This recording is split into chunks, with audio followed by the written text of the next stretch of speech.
Ladies and gentlemen, please welcome Mike Novogratz.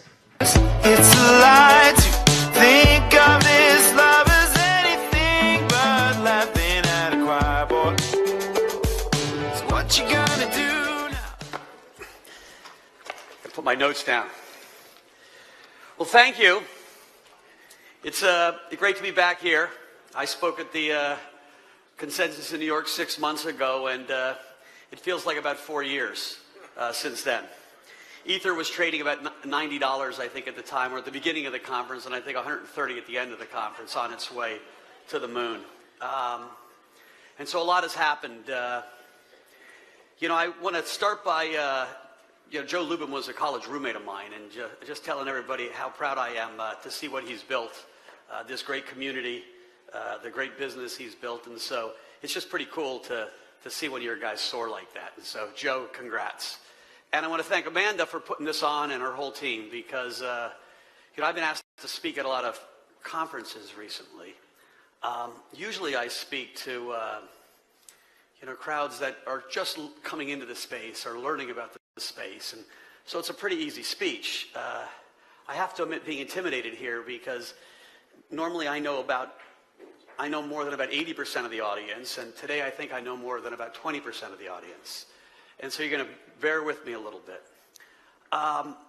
My team made some slides for me, and then I realized, I've been doing this for 30-odd years, getting on stage, talking about markets, and I've never actually used slides. So I might just have them run in the background, because it'll completely throw me off.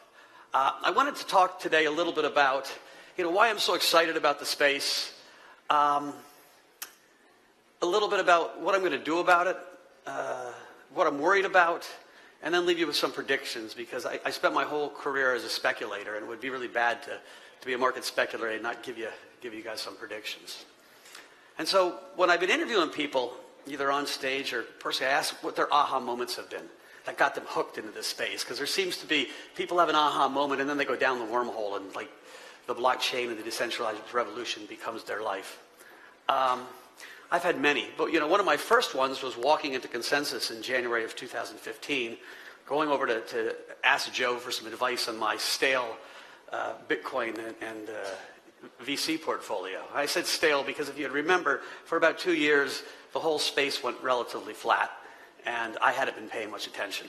And it was the aha moment I walked in and I saw, Joe leading this group of 25, 30 people in this Brooklyn warehouse, and they were literally plotting out a revolution.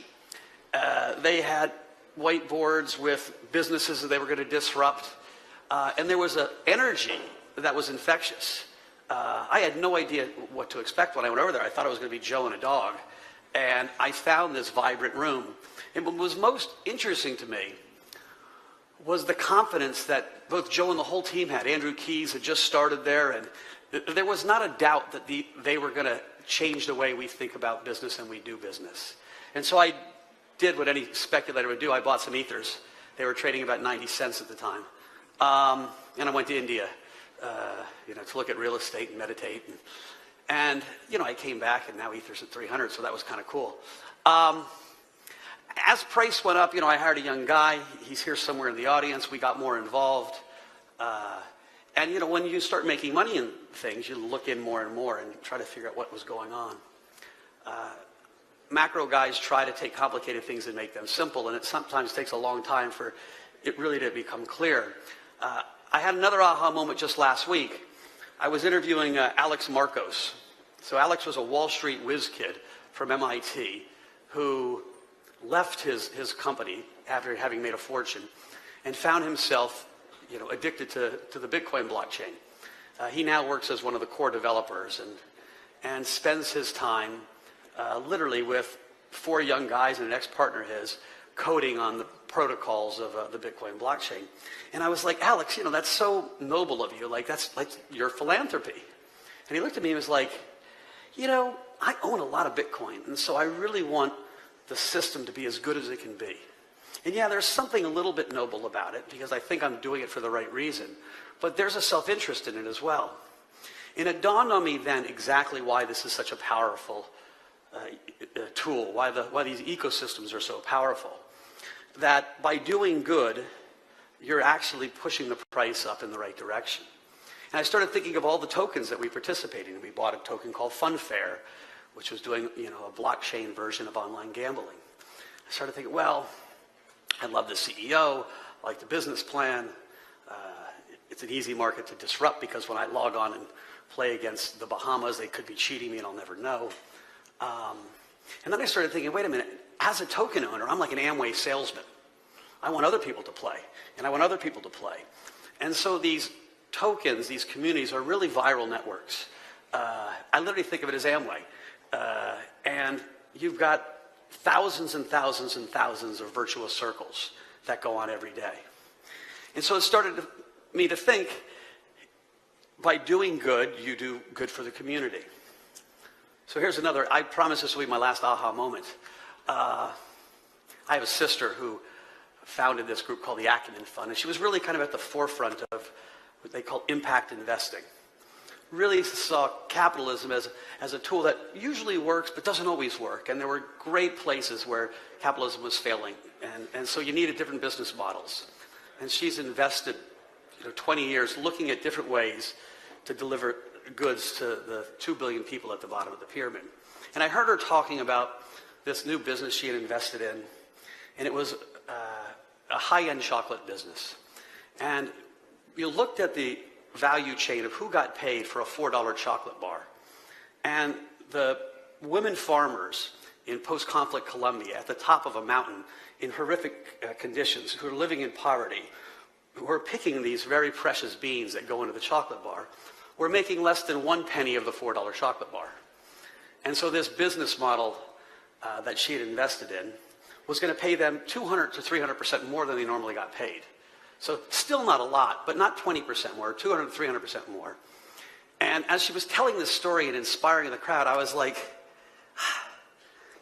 this is where blockchain and social good can converge. And I was like yelling at my sister for being so slow to get into the blockchain system. She really appreciated that.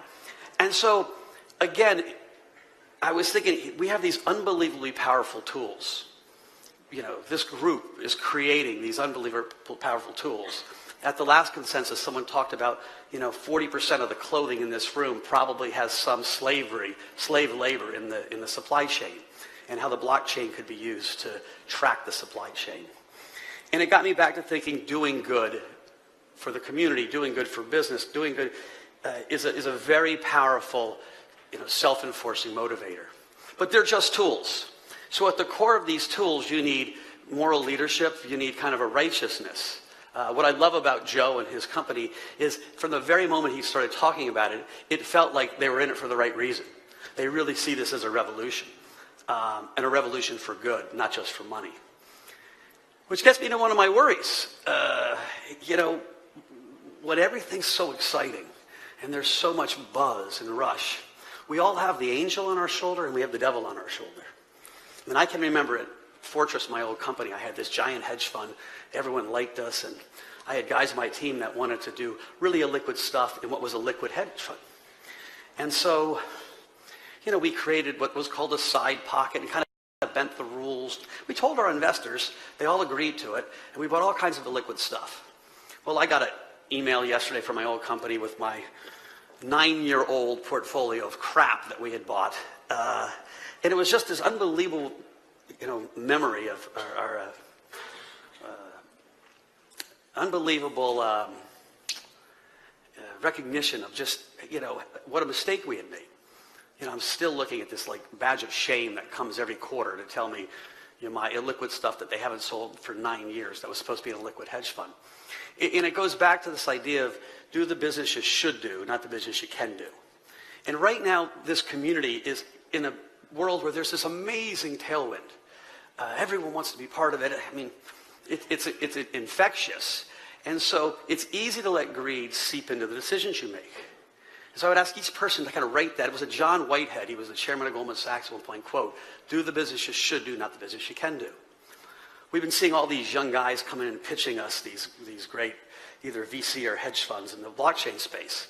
And I've been investing in some of them. And often I get very excited about the talent and the enthusiasm of these young guys and their insight, and they seem so much damn smarter than I do.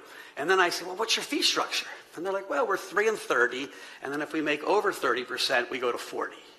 And I'm thinking to myself, oh my goodness. Right? These are moonshot bets, and so, to take 3 and 30, you're really taking 40% of the investor's potential profits. It just seems egregious to me at this point. And, I'm not telling people how to run their business, but I go back to that idea of doing what's good for the community will be good for you. We're launching a big hedge fund. We're going to do it 2 and 20. And I actually had some people called up and said, please don't do it. It's going to ruin the market. And I was thinking, no, it's going to help the market. Because if investors don't make money, right, it becomes the negative feedback loop.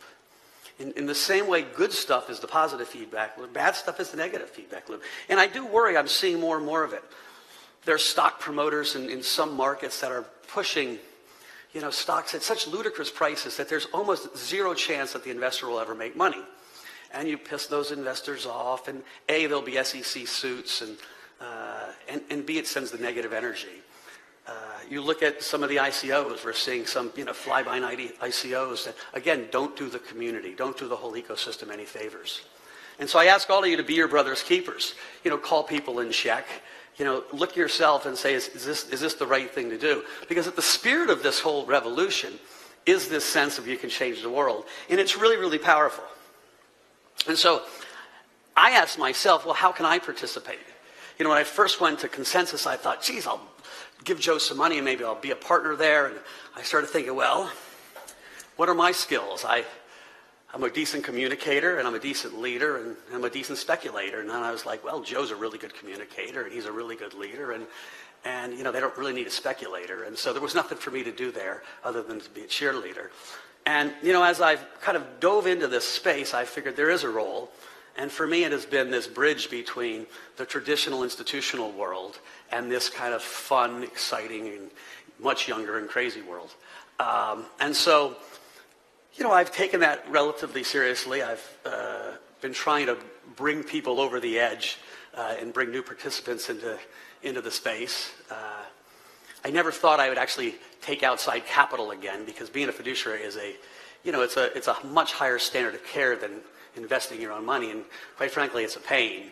But the environment was so exciting, I decided to hire the best and the brightest, and to get the energy around me, we were going to do it. And so we're launching a hedge fund, and we're building a full merchant bank, which goes from, helping people on their ICOs all the way to an institutional product. And really see ourselves as the kind of in between this crypto community and a more institutional community. Which gets me to the title of this speech, The Herd is Coming. A lot of people had asked me, why aren't more people seeing this? Like, it's so obvious. And I remember sitting at a investor dinner. On Wall Street, they have these dinners. You get all these big hedge fund managers around, and you talk about your best ideas. And one guy, he was a 60-year-old famous speculator, maybe one of the world's great investors ever, was pitching gold. And I said, you got to buy Bitcoin instead of gold. And they all were laughing at me. And I was thinking to myself, usually they respected me. I've been at these dinners a long time, and I kind of got booed off the floor. And it dawned on me that, 62, 63-year-old guys, and remember, the bulk of the money in America is owned by people over 60. The lion's share of wealth is owned by people over 60. They don't grow up staring into a phone, right? When I tell them that there are 400 million people that participate in an online market for digital swords and shields and helmets, they look at me like I'm out of their mind. Bill Ty was up on stage earlier talking about, there you go, Bill. I love the surfing there. Talking about a digital world, a fake world where there's a multi-$100 million economy already in it. And so I thought, if I gave my mother digital flowers for Mother's Day, I get a WTF. Like, what? Right? But I'm pretty certain that my daughter, or my granddaughter at least, when they get digital flowers, they're going to have the same reaction that, most of your girlfriends have when you give them flowers. Oh. Or if in the case of my wife, what did you do wrong?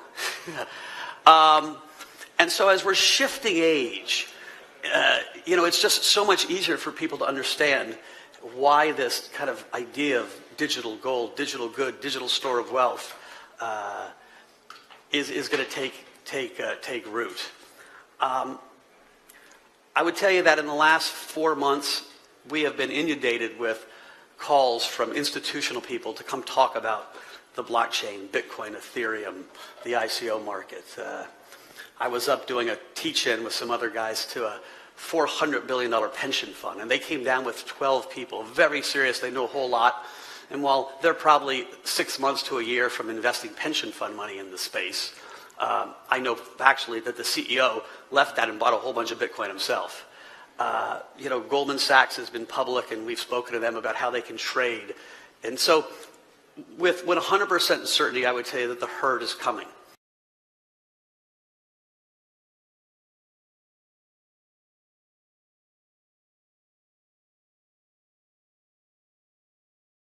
And so, like, what does that mean for the community? It means a couple things. It first of all means that Bitcoin is going to outperform everything else. And I know this is a Ethereum company, and let me tell you, I have more ethers than Bitcoin, and because I love this space.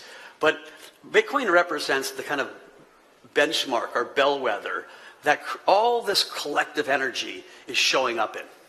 Because these are new buyers, and it's the easiest thing for them to buy.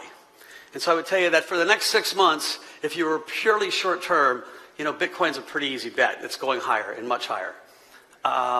There's going to be volatility. There's a fork coming in mid-November that, you know, maybe gives people a chance to buy in some chaos. But the institutional guys are coming.